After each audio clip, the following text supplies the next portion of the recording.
तो तुम सहमत हो कि तुम हमें चौराहे पर मुजेलो जायंट की कहानी सुनाओगे। और एक बात याद रहे, तुम्हें उस शील्ड की महत्ता पर जोर देना है। ये लो। मैं इन बुद्धू पायरेट्स की बुद्धि को तराशना चाहता हूँ।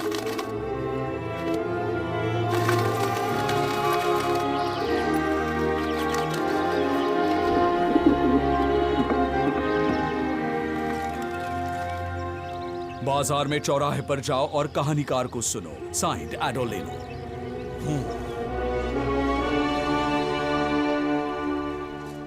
हे दोस्त, ये क्या नया बनाया है? हे लोलो, माइस्ट्रो ने हमें हमारा मनपसंद पंछी बनाने के लिए कहा है। मैंने पंछी और दूसरे प्राणियों को आकर्षित करने के लिए ये साधन बनाया है जिससे मैं शानदार चित्र बना सकूं। लेकिन ये काम कैसे करता है? 1 मिनट रुको, मैं अभी बताता हूँ। देखो, जल्दी हमें जे बर्ड देखने को मिलेगा। तुम्हें बस ऐसा करना है। देखा ना, अब मैं चित्र बना सकता हूँ। बढ़िया। तो अब मैं लिसा को लेने जाता हूँ। आज बाजार जाना है। बाद में मिलते हैं।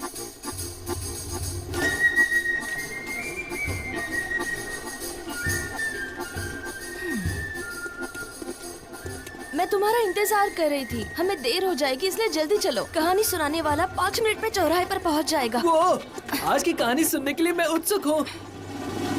भाइयों और बहनों, आज मैं आपको एक बरसों पुरानी घटना की कहानी सुनाने वाला हूँ और मुझे यकीन है कि अंत में आपके रोंगटे खड़े हो जाएंगे।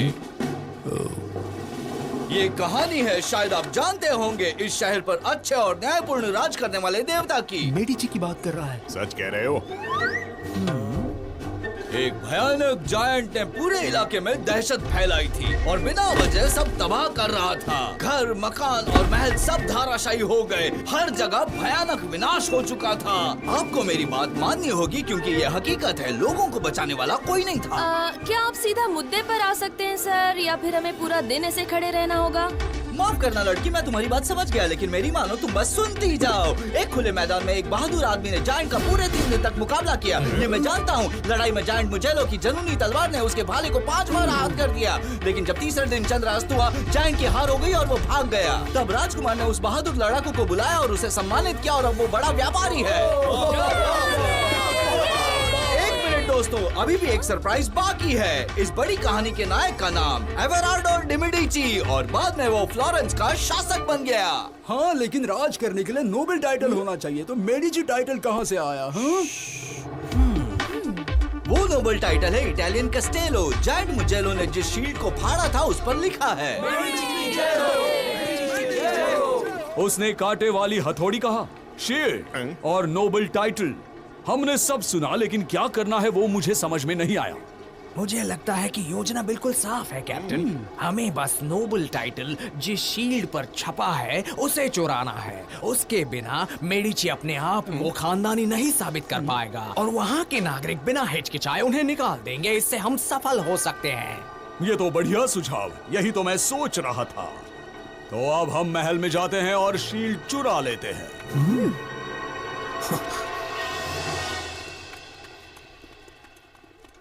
लियो, लियो, अभी अभी बहुत कुछ अजीब सा हुआ है। अभी नहीं, सबका हो चुका है और मेरा चित्र अभी भी बाकी है। तो अब पूरा हुआ कि नहीं?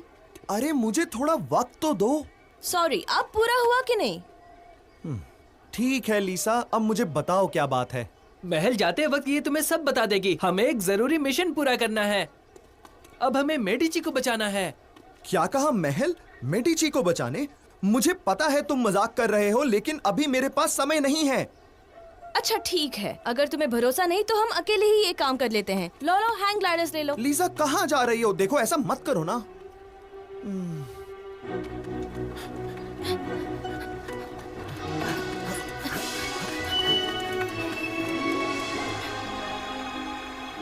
तुम लोग सच में वहाँ उड़कर जाना चाहते हो? मतलब वहाँ पहाड़ पर हमेशा भयानक तूफान आते रहते हैं। अरे वाह, तो फिर हमें वहाँ और ज्यादा मजा आएगा।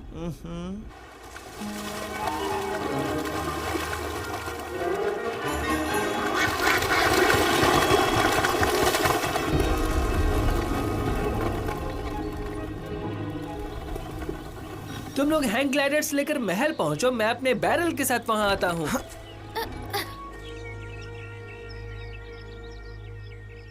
सुनो सुनो, हम सूरज निकलने के 1 घंटे पहले महल में जाएंगे, क्योंकि रेड बार्ट पायरेट कहता था सूर्योदय के 1 घंटे पहले कोई भी सैनिक लड़ना नहीं चाहता।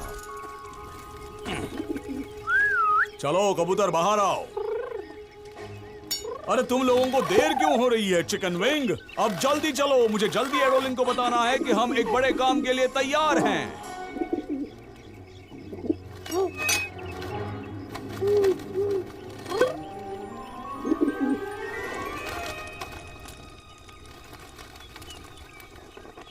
अरे तुम लोगों ने ये क्या किया? अगर अभी बारिश आई तो हमें नीचे जाना पड़ेगा। हाँ कैप्टन, अगर बारिश हुई तो, लेकिन लगता है कि बारिश होगी नहीं। हाँ आपने सही कहा, लगता है हमें अपना तंबू पेड़ के नीचे लगाना चाहिए। जल्दी, और देखो बिजली से बच के रहना, समझे? नहीं होगा, ऐसे मौसम में बिजली नहीं गिरती। हाँ शायद बिजली को ये बात पता नहीं होगी। आ जाओ लीसा, मैं कहता हूँ हम टावर के ऊपर लॉलो का इंतजार करते हैं। उस बहादुर एवरार्डो दे मेडिची को उसका नोबल टाइटल देने वाली वो पुरानी शील्ड महल के लाइब्रेरी में रखी है, और मुझे इस बात का पूरा यकीन है। चलो अब इसे खोलो जल्दी।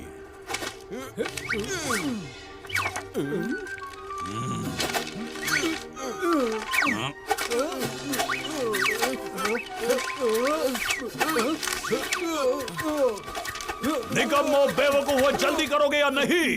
तो ये है हमारी योजना। सबसे पहले हम टावर पर चढ़ेंगे। फ्रांसिस, मेरी बात सुनो, लाइब्रेरी के छत पर चिमनी है, वहां तुम एक रस्सी फेंकोगे, वहीं पर वो शील्ड रखी है, और उसके बाद तुम। मैं? हाँ तुम चिकाला, तुम पुली से नीचे स्लाइड करके टावर से लाइब्रेरी के छत पर आओगे, और रात की चांदनी में सीढ़ियों से नीचे जाओगे और हमारे लिए दरवाजा खोलोगे। लेकिन मैं इतना मोटा हूँ तो मुझे स्लाइड क्यों करना पड़ेगा? शार्क या फ्रांसिस पुली इस्तेमाल नहीं कर सकते क्योंकि उनका वजन मुझसे कहीं ज्यादा कम है ना, तो मुझे बहुत हुआ। ठीक है कैप्टन, मैं स्लाइड करूंगा।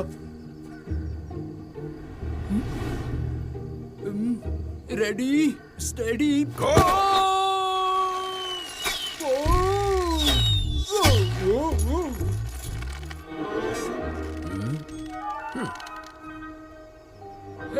यहाँ नीचे कोई मेरी मदद करेगा प्लीज?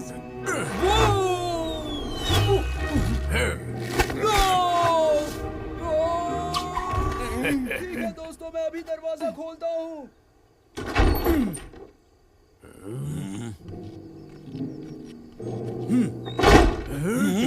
डरने की कोई बात नहीं, मेरे पास चाबी है। बन गए ना उल्लू? तुम्हें लगा कि मैं इतना बुद्धू हूँ कि दरवाजा बंद करके चाबी अंदर ही छोड़ दूं, जिससे हम अंदर ना जा सके?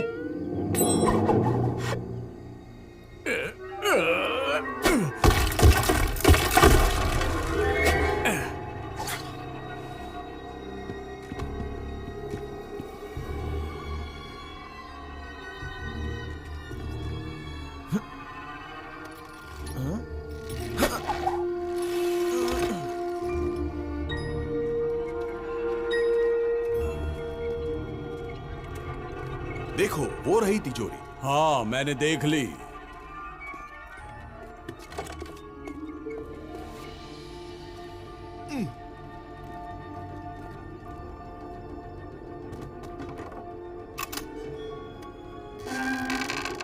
ये यहाँ है, देखो हमें मिल गई। अब ये हमारी है। ये एवराडो की शील्ड है, देखो इस पर लिखा भी है।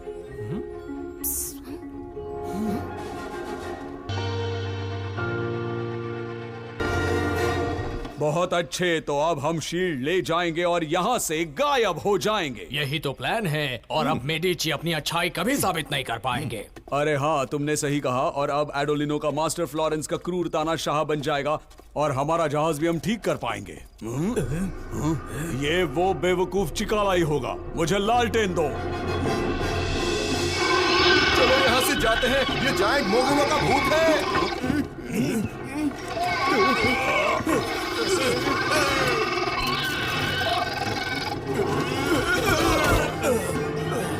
हम बाहर आ चुके हैं, जल्दी चलो। भाइयों और बहनों, डरना नहीं, महाकाय दुष्ट जायंट है यहीं, लेकिन उसके कपड़ों में 2 बच्चे हैं जिससे हमारे दुश्मन बहुत डर गए। और नहीं भूलते हैं लीसा को, जिसने भगा दिया चोरों को। लीसा की आवाज से वो भाग गए, अंत में अच्छे लोग जीत गए। तुम दोनों ने बहुत अच्छा काम किया दोस्तों।